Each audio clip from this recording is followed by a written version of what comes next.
Building your first PC can be an incredibly exciting and equally terrifying experience. There's so much to consider and a lot to learn, but Intel is here with the PC STEM Kit to make the process that little bit easier. My name is Sass Queen Amy. I'm a game developer and content creator, and I'm here to help you build your very first PC and learn about what all the different parts in your PC do. So let's jump right in. The parts included in the PC STEM Kit from Intel that we'll be using today for our build are the Intel Core i5 CPU, ASUS Prime MATX motherboard, Intel Arc A750 graphics card or GPU, 16GB of DDR4 3600 MHz RAM, 500GB of NVMe SSD storage, an Antec power supply unit, Deepcool Macube MATX case, and Microsoft Windows 11 Home Edition. The first thing we're going to do is take out the motherboard and rest it on top of the box it came in to help us install the other parts of our new PC. The motherboard is the part of our computer that connects all of the other parts and enables them to work together. Our ASUS Prime motherboard will also help optimize power consumption to improve energy savings. The ASUS Q design makes building our first PC an easier experience, thanks to user-friendly latches and releases that make installation a breeze. Plus, the simplified ASUS UEFI BIOS provides all the fundamentals we need to configure and tune our system as beginner builders. With the motherboard prepped, we're ready to install the RAM, or random access memory, because it's the easiest to slot in. Pull the tabs back and push the RAM into the two slots. You'll need to press very firmly until you hear a click and see the tabs push down to lock the RAM in place. RAM is a computer's temporary storage, and it is incredibly crucial to improving your PC's performance. It allows the things we use on our computer, such as games, web browsers, and applications like video editing software, to store and access data almost instantly, helping your computer to run quickly. The Central Processing Unit, or CPU, acts as the computer's control center, kind of like a brain. They are super small but powerful pieces of tech that tell all the other parts in the PC what to do. To install the CPU, open the socket with the latch on the right-hand side, pushing down and opening it out to pull the case back. Take your CPU out of its packaging and place it so that the small triangle in the bottom left corner matches the corner on the socket. In most cases like ours, this will mean the Intel text is the correct way up. Make sure it's properly set in the socket without applying any pressure. Put the latch back into its original place. Don't be concerned about the pressure, that's very normal. Ensure the plastic cover is removed in the event it did not pop off when putting the latch back into place. Our Intel Core i5 uses its 6-core design to send and receive lots of instructions at once, allowing you to game and multitask with ease, something which is incredibly useful when developing games or making content. Our SSD, or solid state drive, is up next because it slots into the motherboard. These can be finicky, so it's better to do it earlier in the build. Slide the SSD stick into the slot and use one of the screws to lock the component in place. The SSD is used to store things on our computer.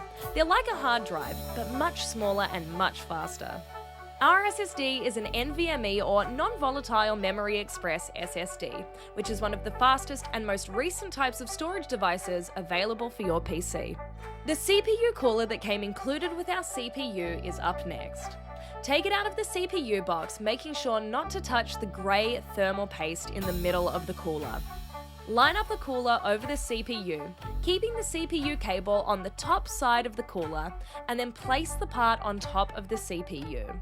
Push in the 4 pegs around the corners to install them, listening out for them to click into place. If you aren't sure, give the cooler a gentle shake to check it's locked in place.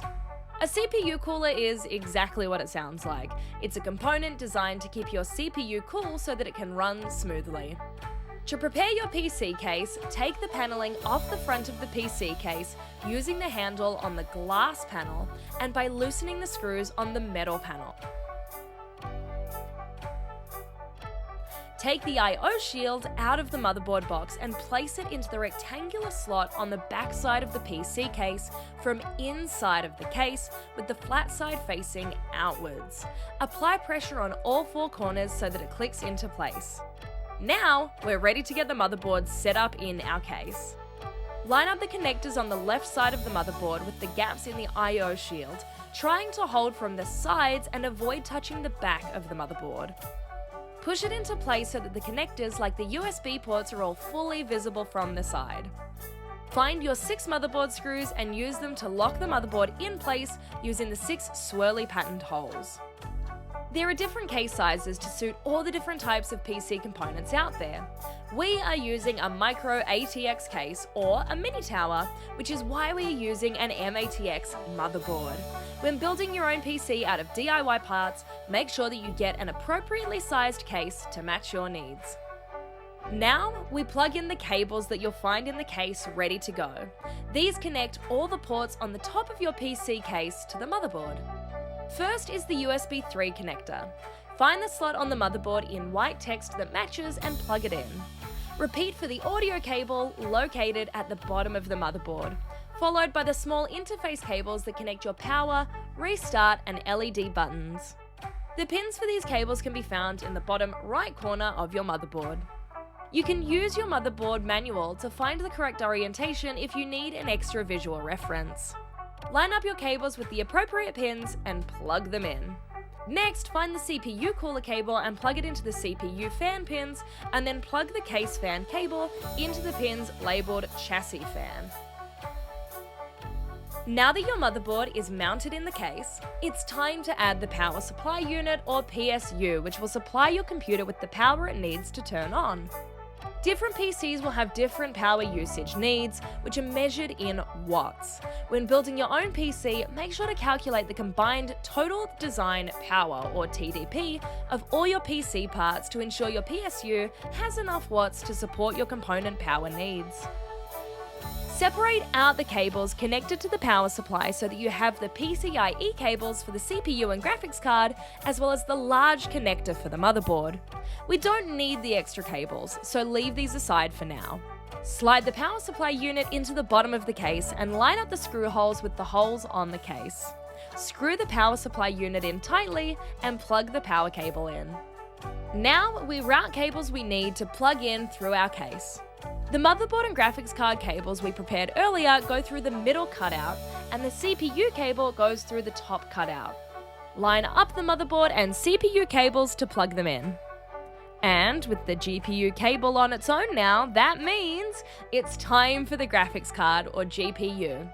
This is one of the last things we add because it can be quite big, making it harder to see our build as we go if done any earlier in the process. Pop out the 2 top metal gratings on the back of the case. You will also need to loosen the screw and pull back the tab next to the metal gratings to make room for the GPU.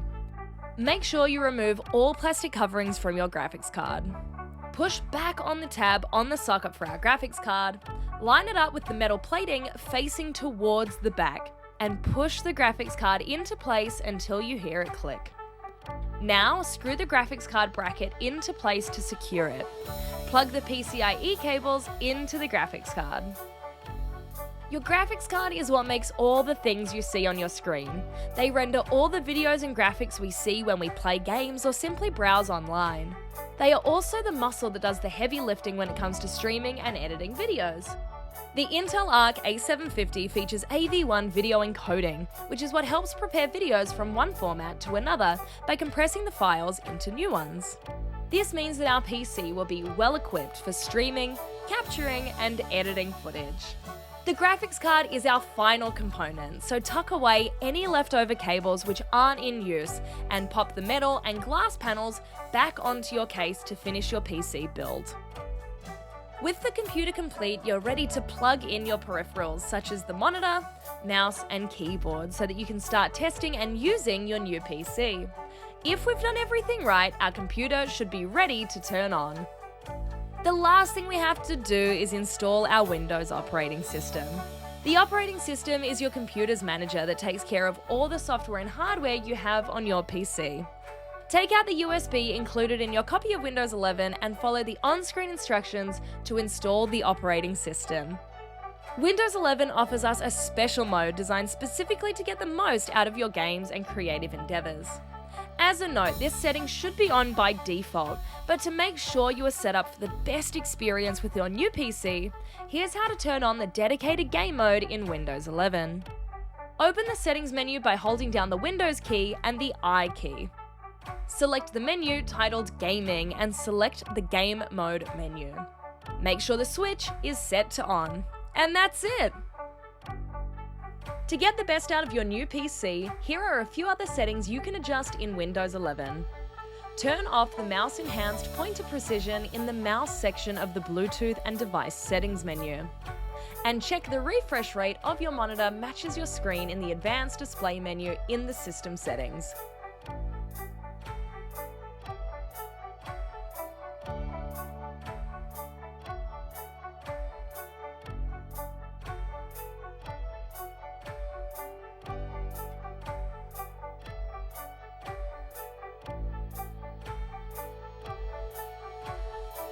Congratulations on building your very first PC. Hopefully this is the start of a journey that leads you to play many awesome games, make marvelous creations, or maybe even become a game developer like me.